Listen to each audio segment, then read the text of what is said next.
Pas përfundimit të garave në ligën e parë dhe të dytë, si dhe në 5 grupet e ligave të treta, dihen të gjitha ekipet që kanë fituar të drejtën që mes ndeshjeve të balotazhit të sigurojnë kualifikim në ligën e parë dhe atë të dytë. Ndeshja kryesore është ajo mes ekipit Besa dhe Bashkimit, pasi ekipi fitues në sezonin 2025-2026 do të garon në ligën e parë.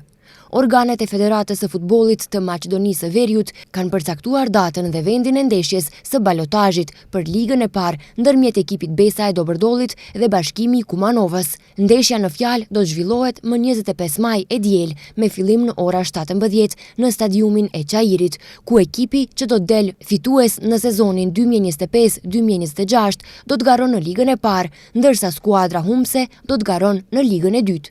Ndryshe ekipi Besa e Dobërdollit deri tek balotazhi erdhi pasi në elitën e futbollit në sezonin 2024-2025 që përfundoi javën e kaluar me ndeshjet e Xhirros së 33 doli në pozitën e 10 me 33 pikë, ndërsa Bashkimi me heqjen e 3 pikëve nga dueli me Kozhufin doli e treta në rënditjen përfundimtare. Ndërkaq të shtunën me fillim në ora 17 në program janë edhe ndeshjet e balotazhit për kualifikim në ligën e dytë. Ekipet që takohen janë Osogova Shkëndia e Haraqinës që zhvillohet në stadiumin e qytetit në Kavadar. Pres Pasloga 1924 zhvillohet në stadiumin te kampi servitor i FFM-s dhe Golemo Konjare te Teksi do të zhvillohet në stadiumin e Gjoxe Petrovit.